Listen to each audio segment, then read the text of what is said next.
আমি যখন ছোট ছিলাম খেলতে যেতাম মেঘের দলে।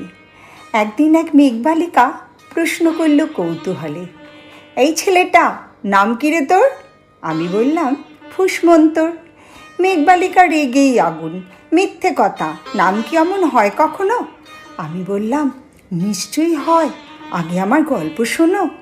সে বলল, শুনবো না যা, সেই তো রানী, সেই তো রাজা, সেই তো একই ঢাল তরোয়াল, সেই তো একই রাজার কুমার পক্ষীরাজে, শুনবো না আর, ওসব বাজে।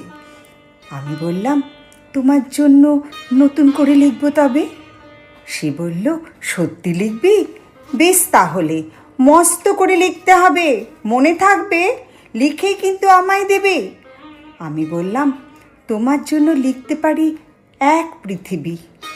লিখতে লিখতে লেখা যখন সবে মাত্র 2-4 পাতা, হঠাৎ তখন ভূত চাপলো আমার মাথায়।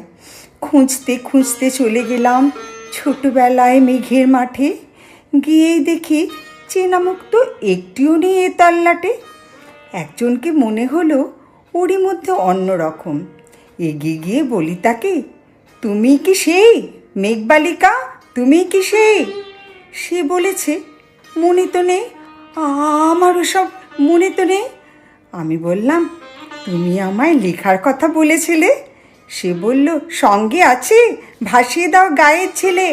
আর হ্যাঁ শোনো, এখন আমি মেঘ নই আর, সবাই এখন বৃষ্টি বলে ডাকে আমায়। বলে হঠাৎ এক পশলায় চুল থেকে নখ আমায় পুরো ভিজিয়ে দিয়ে অন্য অন্য বৃষ্টি বাদল সঙ্গে নিয়ে মিলিয়ে গেল খরস্রোতায়, মিলিয়ে গেল দূরে কোথায়, দূরে দূরে। বৃষ্টি বলে ডাকে আমায়, বৃষ্টি বলে ডাকে আমায়, আপন মনে বলতে বলতে আমি কেবল বসে রইলাম ভিজে একসা কাপড় জামায়। গাছের তলায় বসে রইলাম, বৃষ্টি নাকি মেঘের জন্য।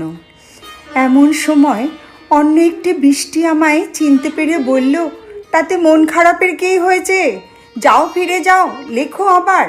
এখন পুরো বর্ষা চলছে, তাই আমরা সবাই এখন নানান দেশে ভীষণ ব্যস্ত।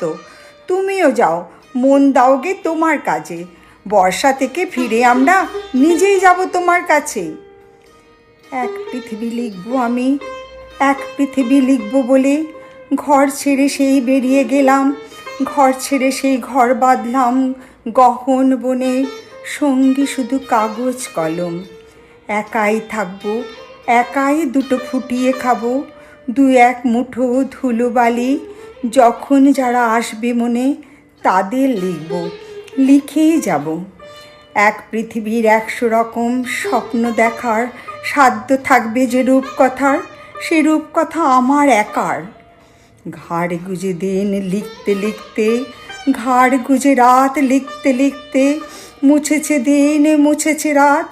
যখন আমার লিখবার হাত অসাড় হলো, মনে পড়ল সাল কি তারিখ, বছর কি মাস, সেসব হিসেব আর ধরিনি।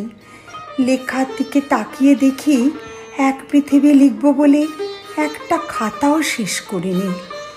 সঙ্গে সঙ্গে ঝমঝমিয়ে বৃষ্টি এলো খাতার ওপর, আজীবনে লেখার ওপর। বৃষ্টি এলো এই অরণ্যে, বাইরে তখন গাছের নিচে নাচছে ময়ূর আনন্দিত। এ গাছ ও গাছ উঠছে পাখি, বলছে পাখি এ অরণ্যে কবির জন্য আমরা থাকি। বলছে ওরা কবির জন্য আমরা কোথাও, আমরা কোথাও, আমরা কোথাও হার মানিনি। কবি তখন কুটির থেকে তাকিয়ে আছে অনেক দূরে, বনের পরে, মাঠের পরে, নদীর পরে, সেই যেখানে সারা জীবন বৃষ্টি পড়ে, বৃষ্টি পড়ে, সেই যেখানে কেউ যায়নি, কেউ যায় না কোনো দিনই। আজ সে কবি দেখতে পাচ্ছে সেই দেশে সেই ঝর্ণাতলায় এদিক ওদিক ছুটে বেড়ায় সোনায় মোড়া মেঘ হরিণী, কিশোর বেলার সেই হরিণী।